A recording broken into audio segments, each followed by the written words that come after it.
இன்னைக்கு டேஸ்டியான ஒரு ஸ்வீட் ரெசிபி பண்ண போகிறேன். இது பண்ணுறதுக்கு ரொம்ப டைம் ஆகாது, 10 நிமிஷத்தில் ரெடி பண்ணிடலாம். இந்த சுவையான சாக்லேட் பேடா எப்படி செய்கிறதுன்னு இந்த வீடியோவில் பார்க்கலாம். ஃபர்ஸ்ட் ஒரு பேனில் 1/2 கப் பால், 1 கப் மில்க் பவுடர், 1/4 டீஸ்பூன் ஏலக்காய் பொடி, 1 டேபிள் ஸ்பூன் நெய், 2 டீஸ்பூன் சுகர் ஆட் பண்ணி கட்டி எதுவும் இல்லாமல் நல்லா மிக்ஸ் பண்ணி வச்சுக்கோங்க. நம்ம சேனலில் இதுக்கு முன்னாடி மில்க் பேடா எப்படி செய்கிறதுன்னு வீடியோ போட்டிருந்தேன். அந்த வீடியோ நீங்கள் இன்னும் பார்க்கலன்னா அதோட லிங்க் டிஸ்கிரிப்ஷனில் இருக்குது, மறக்காமல் அந்த ரெசிபியும் போய் பாருங்கள்.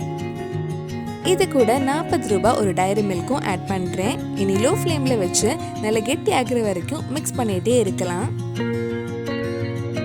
நம்ம சேனலில் நிறைய ஸ்வீட் ரெசிபி, குக் வித் கோமாளியோட ரெசிபிஸும் பண்ணியிருக்கேன். அதோட லிங்கும் கீழே டிஸ்கிரிப்ஷனில் இருக்குது.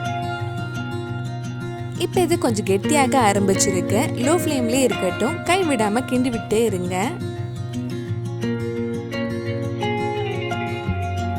இப்போ நல்லா கெட்டி ஆயிடுச்சு. இன்னும் ஒரு 2-3 நிமிஷம் இருக்கட்டும். பேனில் எதுவும் ஒட்டாமல் இந்த மாதிரி ஒரு கன்சிஸ்டன்சி வந்ததும் நம்ம ஆஃப் பண்ணிட்டு கொஞ்சம் நேரம் ஆற வச்சிடலாம். இது கொஞ்சம் ஆறினதுக்கு அப்புறம் நம்ம உருண்டை பிடிக்கலாம். கையில் ஒட்டாமல் இருக்கிறதுக்காக எண்ணெய் இல்லைன்னா கொஞ்சம் நெய் தடவிக்கோங்க.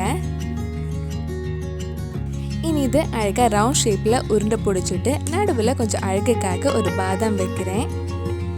இதே மாதிரி மிச்சிருக்கிறதையும் உருண்டை பிடிச்சி வச்சுக்கோங்க. அவ்வளவுதான், ரொம்ப டேஸ்டியான சாக்லேட் பேடா ரெடி ஆயிடுச்சு. இது பண்ணுறதுக்கு 10 நிமிஷம் கூட ஆகாது. கண்டிப்பாக நீங்களும் இந்த ஸ்வீட் ரெசிபி உங்கள் வீட்டில் செஞ்சு பாருங்கள். பிடிச்சிருந்தா இந்த வீடியோவை லைக் பண்ணுங்கள், உங்கள் ஃப்ரெண்ட்ஸ் அண்ட் ஃபேமிலிக்கு ஷேர் பண்ணுங்கள். வேறு நல்லா குக் வித் கோமாளி ரெசிபி நம்ம சேனலில் ட்ரை பண்ணலான்னு கீழே கமெண்ட் பாக்ஸில் சொல்லுங்கள். நீங்கள் இன்னும் என்னோட சேனலை சப்ஸ்கிரைப் பண்ணலைன்னா மறக்காமல் சேனலையும் சப்ஸ்கிரைப் பண்ணுங்கள்.